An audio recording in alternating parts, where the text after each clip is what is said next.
I just picked up this new 10,000 watt diesel generator. Normally the generator is set on the ground next to a home and it looks much smaller. I had the generator put on this trailer so I could take it up to my garage and play around with it a little bit.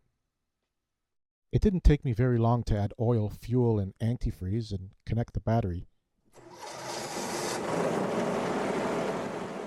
After starting it up, I played with this adjustable voltage regulator and noticed how I can swing the voltage up and down depending on my needs or what country I want to use the generator in.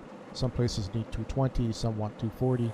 When you walk around the generator and have a good look at the enclosure, it looks strong and is built well. There's features on here that you don't see on other generators. Even a rust-resistant paint has been used. Many people would not even know that you're using a diesel engine because there's no smoke or bad smell associated with it. There's no need to connect this generator to a fuel supply. You'll find the built-in fuel tank underneath the engine here has enough fuel storage to run the generator for over 24 hours. To quickly get power, you can plug into this 30 amp outlet on the front of the generator, or you could make a more permanent connection to your home at a later time.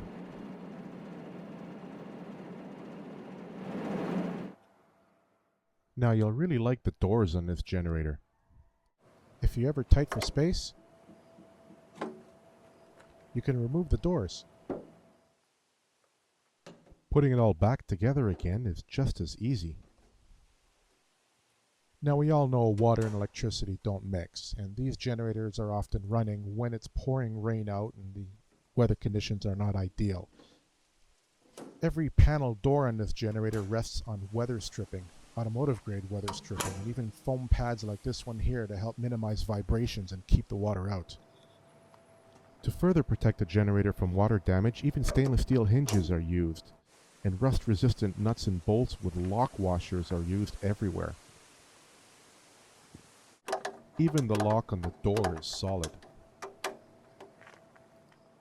Every part of this generator has very easy access. From this 30 amp outlet I can plug into my manual transfer switch to these more permanent connections under here where I'd run a cable out to my home. Just open the side door and even the battery is very easy to access. There's two ways to check and see how much fuel you have. You can check right here in the fuel inlet, or this electrical connection shows you on another gauge in the front panel of the generator. You don't have to get dirty when you change the oil. Just open up that valve and take this cover off over here, and the oil and water can drain out into a pan. Now you do those regular oil changes and you change your fuel filter and your air filter when necessary, and you'll find that this engine will last you well over 10,000 hours. The alternator or generator head, you don't have to worry about that. It's maintenance free. It's also CSA approved for both Canada and the United States. It's really high quality. Examine the wiring now behind the electrical panel and you'll find everything is very well laid out. It's all labeled and easy to follow.